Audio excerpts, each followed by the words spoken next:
Hey everyone, hopefully you're having a good day. My name's Andy, my channel is Finding Value. Today I'm responding to something that somebody had posted on Twitter, and um, I'm sure other people are seeing this as well.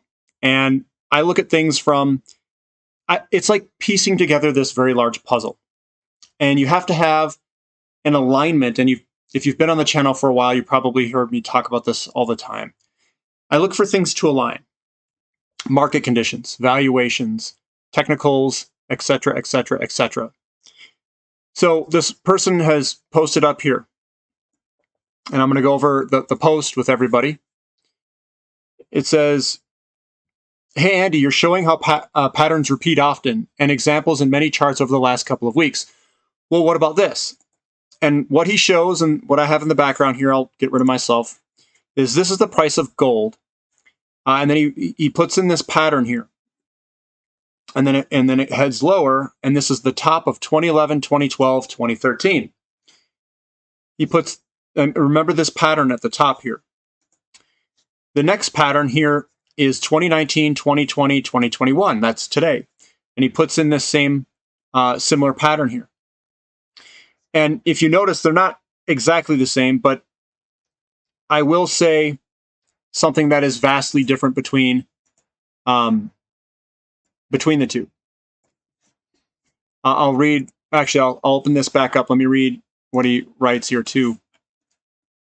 It says, "But isn't that the trap fundamentalists get into all the time? They try to explain away the price action or find a reason for why price action occurred, even after they said that price action was impossible. Both charts look very similar, right? I'm hopeful but worried too that the two charts are similar and that in the top of 2011 it went down.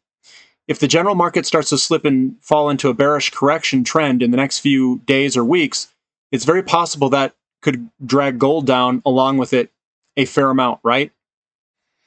Well, I'm going to answer some of this stuff here. There's a huge difference between 2011 and 2020 and 2021.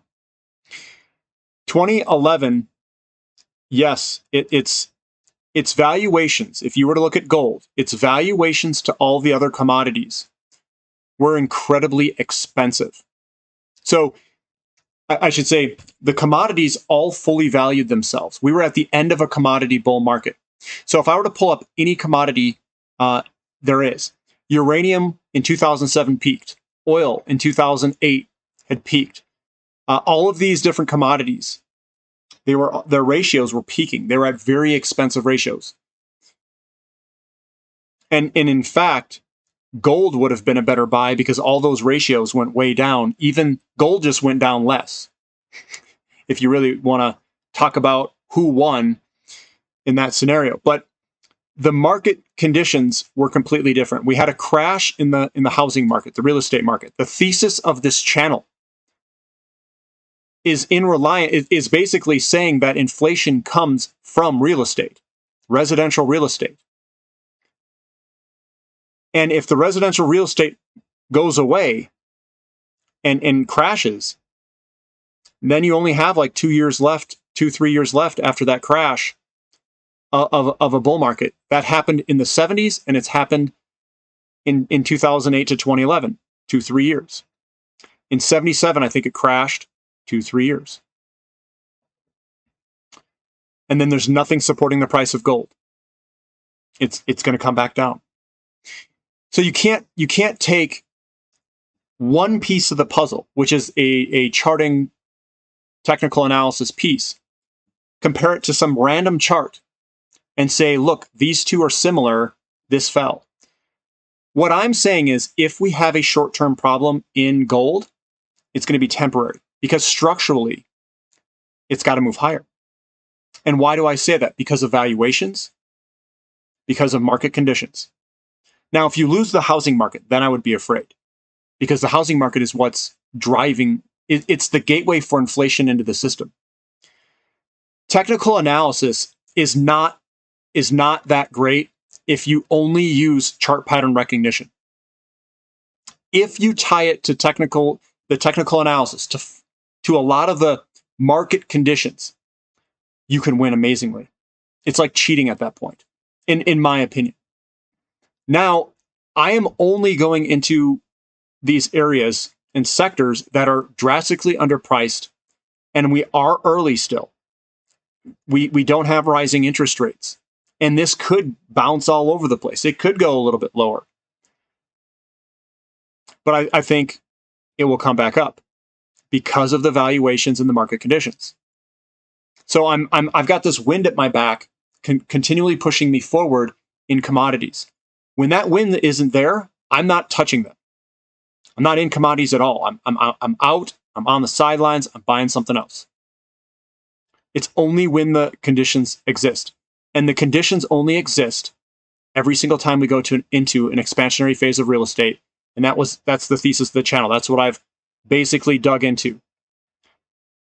So I wouldn't be looking at just chart patterns. I think that's not a good thing. You want to use it as a piece of a puzzle. You're going to puzzle all this stuff together. And you know what? I may not be right. Maybe we go down for a little bit longer. That is very well a possibility. But in the end, if we're massively right, and it does depend on how long, I don't think it's going to take that long.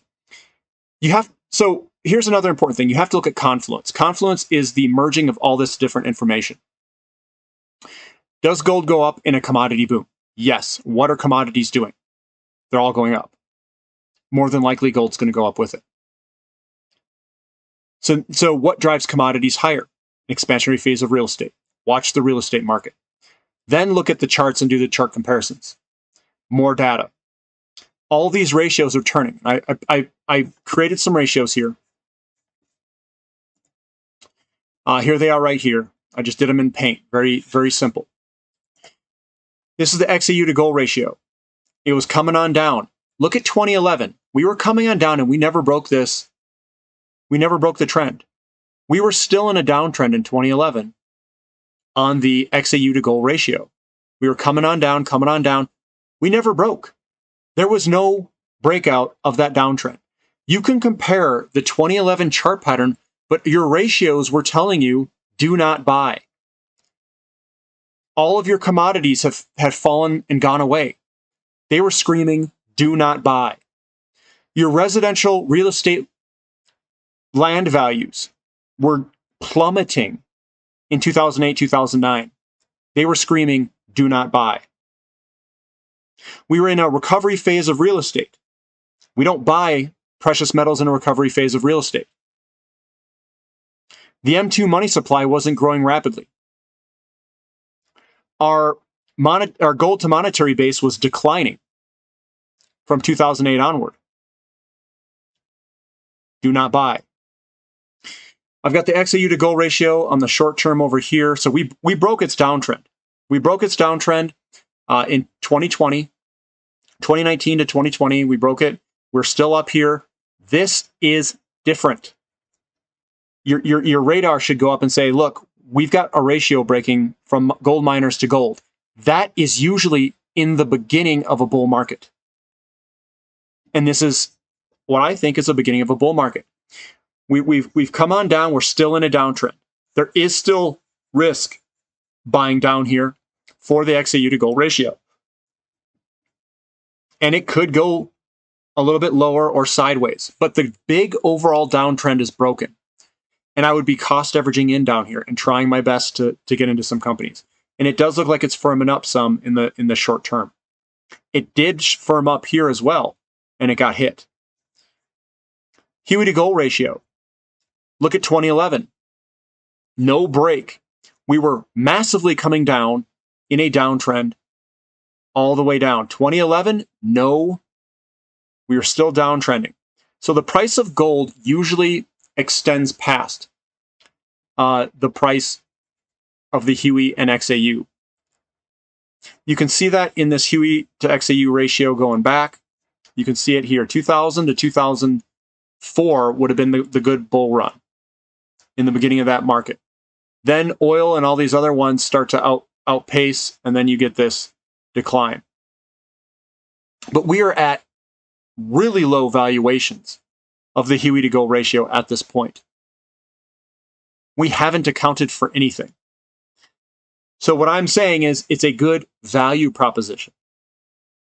And we broke out of the descending wedge. And usually what happens is it breaks, it goes sideways a little bit, and then we head on higher. Right here is the Huey to gold ratio. We're way down here. It's the second chance of the century for gold stocks. I didn't create this chart. This is someone else. What they're saying is the gold stock bull market only happens for this period. And they're hoping that it would go all the way up and basically revalue itself to the trend line that we have here.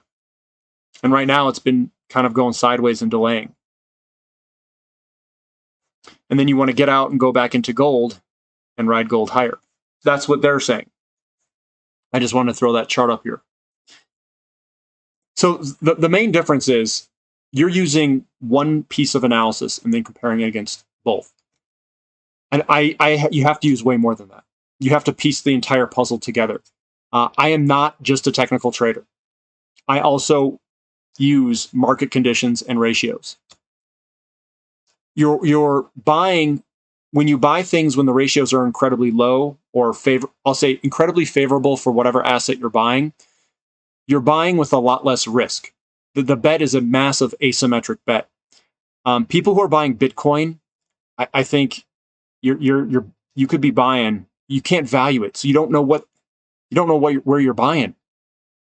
And then someone buying the Nasdaq at this time, you're going to be at a peak. Your valuations are at its end. Could it still go higher?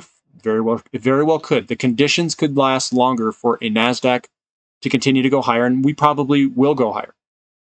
Because if the rates don't go up, there's no reason that people are going to rotate money. If they hold rates down, then the Nasdaq could go up another however much. It could go up a lot. It's when those rates reverse. And we're seeing people starting to position in a lot of these mining companies. That's more data. You had miners tanking when the gold price was going up. That is a signal. Gold miners underperforming. That's where these ratios are telling you. 2011, the ratios are tanking. Gold's about to go down. It's the way it is. These ratios are all bottoming right now. So that gives me the confidence and gives me, we've got a cheap Dow to gold ratio or S&P 500 to ratio, whatever ratio you put to gold, the monetary based to gold ratio, everything's super, super cheap, and we're breaking patterns. And all the commodities are starting to lift. So to me, that's confluence and gives me more confidence in gold and other assets that are commodities that they're potentially going to go a lot higher. And if they're all at 100-year low valuations. So I would never trade purely off of technical charts. That does not work for me. You have to put the whole puzzle together. And I'm not explaining this away. You've got charts here, technical charts of ratios saying that these are all breaking. They're breaking for a reason, a fundamental reason. What is the fundamental reason? Expansion phase of real estate and the valuations change in a rising interest rate environment. We're going to see vastly different things going forward. I don't know how long it's going to take for rates to go up and when they're going to allow it, but I'm watching the dollar. If that dollar drops and rates spike, I think that's the beginning of this rotation. I don't think we're going to have stocks just do this blowout crash. I think they're just going to slowly roll over and continue to go lower. And that money will slowly rotate out of bonds and stocks into commodities if the interest rates continue to go up and get to critical levels. What are the critical levels? Probably 1.5%, 2% to get things moving. And the reason I say that is I think that's what the dividend is is that the S&P. I think when rates go above the dividend yield on the S&P, I think that's when things are going to get funky. That's me. So hopefully this gives you guys a little more confidence and give you a little bit more background. I have a lot of videos. You guys should go back and hit my playlist up and watch a lot of those videos. Maybe you can get a little bit more of a bigger picture on all the stuff that I went over.